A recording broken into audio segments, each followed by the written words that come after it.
தெலுங்கு மன்னர்கள் படையெடுத்து வரும்போது பாண்டியன் படையிலே நின்று சண்டை போட்ட வீரன் பல்லன் தான். மன்னிச்சு விட்டுருவோம், அவருக்கு ஒன்றும் தெரியல. சேர சோழ பாண்டியர்லாம் சேர்வார் மறவர் கல்லருன்னு போயிட்டுருக்காரு. அப்புறம் அவ்வளோதான் அவருடைய வரலாற்று அறிவு. அனைவருக்கும் வணக்கம். நாம் இன்னைக்கு பார்க்க போற காணொலி ரொம்ப ரொம்ப முக்கியமான காணொலி. ஏன்னா நம்ம அண்ணன் சீமான் அவர்கள் 234 தொகுதி வேட்பாளர்களையும் அனௌன்ஸ் பண்ணிட்டாப்ல. கண்டிப்பா அந்த 234ல யார் யாரெல்லாம் சாதி வெறி பிடிச்சு தமிழர்களை திட்டி தீர்த்தவர்களும் அது இருக்காங்க. அதை விட இவர்கள்லாம் தலைவராக இருக்கக்கூடிய அண்ணன் சீமான் அவர்கள் எவ்வளவு தூரம் வன்மத்தை கக்கிருக்கான்றது எல்லாருக்குமே தெரிஞ்ச விஷயம்தான். இருந்தாலும் அதை ஞாபகப்படுத்த வேண்டிய கட்டாயத்தில் நம்ம இருக்கோம். 2026 எலெக்ஷன், இந்த வரப்போற தேர்தல்ல அண்ணன் எங்க நிக்கிறாருன்னா காரைக்குடி தொகுதியில் நிக்கிறாப்புல. இந்த காரைக்குடி தொகுதியில் நிக்கிறாருன்னு தெரிஞ்ச உடனே இந்த நாம் தமிழர் ஜாம்பிகள் பூரா இறங்கிருச்சு. காரைக்குடி தொகுதியில நாடார் ஓட்டு அதிகமா உள்ளது, அங்க நாடார் சமுதாயம் பெரும்பான்மையா உள்ளது, அதனால அண்ணனுக்கு ஓட்டு விழுந்துரும். ஏற்கனவே 23,000 ஓட்டு வாங்கியிருக்காப்புல, அவர் முகம் தெரியாதவர்னு சொல்லி தான் சொந்த கட்சிக்காரங்களே விமர்சனம் பண்றாங்க போனாட்டி நின்ற வேட்பாளரை பத்தி. அதனால இந்த வாட்டி அண்ணனே நிக்கிறாரு, அதனால நிச்சயமா அவர் வெற்றி பெற்றுவாரு அப்படின்னு சொல்லி ரைட் அப்ஸ் அப்படி நடந்துகிட்டே இருக்கு. தமிழ் தேசியம் வாழ்க, இலங்கையில பார்த்தோன்னா தமிழ் தேசியத்தை நிறுவுவதற்கு உண்டான வாய்ப்புகளை கொடுக்கும் சீமான் வாழ்கன்னு சொல்லி ரைட் அப் எழுதிக்கிட்டே இருக்காங்க. ஆனால் இந்த காரைக்குடி தொகுதியை பற்றி இவர் இங்குதான் நிக்க போறான்றது கிட்டத்தட்ட ஒரு மாதத்திற்கு முன்பாகவே எல்லாருக்கும் தெரியும். எப்படி தெரியும்னா, இந்த சேட்டை சாக்கடை முருகன் ஒண்ணு தெரியுது பாத்தீங்களா, அது தொடர்ச்சியா தாவேக்கா வேட்பாளர் கடிச்சு வச்சுட்டே இருந்துச்சு. அங்க டாக்டர் பிரபுன்னு ஒருத்தர் இருக்காப்புல, அவர் தான் தாவேக்கா சார்பாக வேட்பாளர் நிக்க போறாருன்னு சொல்லி கிட்டத்தட்ட ஒரு 80% உறுதியாகி விட்டது. அவரை போட்டு இந்த சாட்டத்துறை உட்கார்ந்துகிட்டு விமர்சனம் பண்ணவும், அவரை பத்தி தவறுதலாக பேசவும், அவர் நடத்துற மருத்துவ பத்தி தவறுதலா பேசவும் சொல்லி தொடர்ச்சியாக செஞ்சுட்டு இருக்கிறப்பயே எல்லாரும் கணிச்சிட்டாங்க அது சீமா நிக்க போறது அப்படின்னு சொல்லி.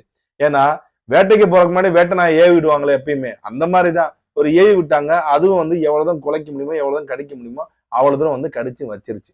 சரி, இந்த காரைக்குடி தொகுதியில சீமான் அவர்கள் இங்க நிக்கிறாப்புல, இவருக்கு உண்டான வெற்றிக்குண்டான வாய்ப்பு இருக்குமா அப்படின்ற விட இவரை தோல்வி அடைய வைக்க வேண்டும் என்பதுதான் அந்த தொகுதி மக்களுடைய முதற்கட்ட வேலையாக இருக்குது.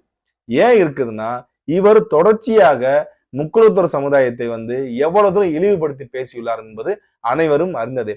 போன வருடமும் சரி, அதுக்கு முந்தின வருடமும் சரி, அவருக்கு தேவர் ஜெயந்தியும் சரி, தேவர் குரு பூஜையில எவ்வளவு தூரம் எதிர்ப்பை சம்பாதித்தார்ன்றது நல்லா தெரியும். இந்த காரைக்குடி தொகுதியானது கிட்டத்தட்ட 40% அதிகமான வாக்காளர்கள் யார் இருக்காங்கன்னா முக்குளத்தை சார்ந்தவர்கள் தான் இருக்காங்க.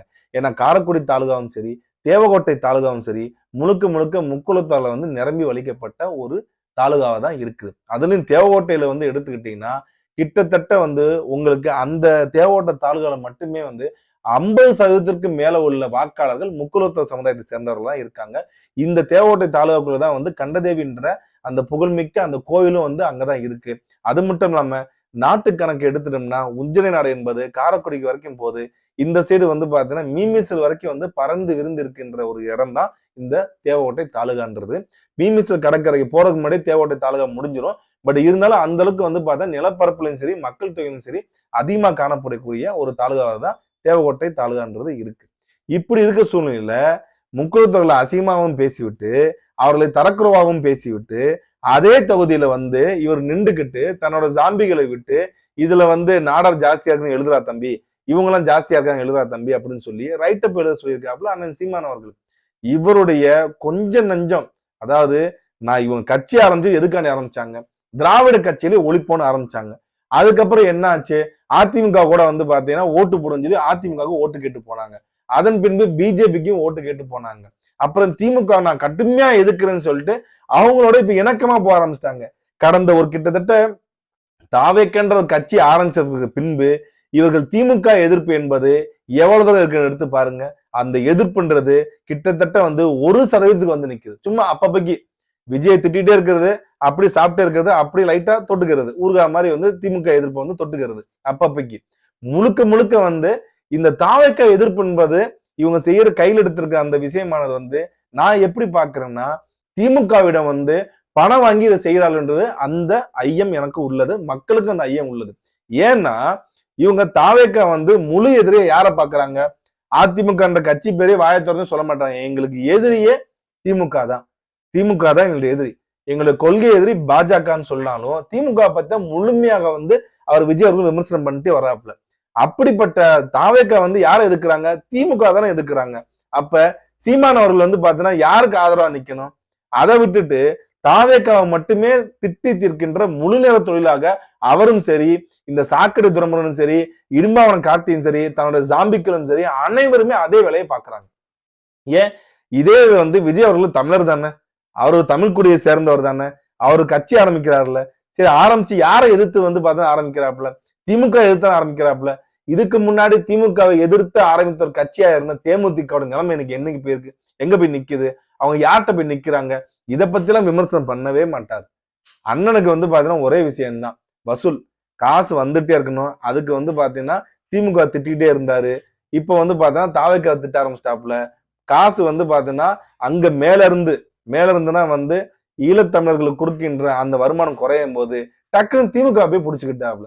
திமுக வந்து பாத்தீங்கன்னா காசை வாங்கிட்டு பெட்டியை வாங்கிட்டு இப்ப முழுக்க விஜய் எதிர்ப்புன்னு சொல்லி வந்து தன்னோட கட்சியை கொண்டு போயிட்டாப்புல இந்த சீமான் அவர்கள். இவர் காரைக்குடி தொகுதி நிக்கிறது நிச்சயமாக எப்பயுமே வந்து பாத்தீங்கன்னா தோல்விதான். இந்த காரைக்குடியில வந்து அவரோட தோல்வியானது ரொம்ப ரொம்ப ரொம்ப பதிவு செய்யப்பட்ட தோல்வியாக தான் இருக்கு என்பதை நான் இந்த இடத்துல தெரிவிச்சுக்கிறேன். அது மட்டும் இல்லாம அங்க காரைக்குடி தொகுதி மக்களுக்கும் வந்து பாத்தீங்கன்னா ஒரு விஷயத்தை புரிஞ்சுக்கணும்.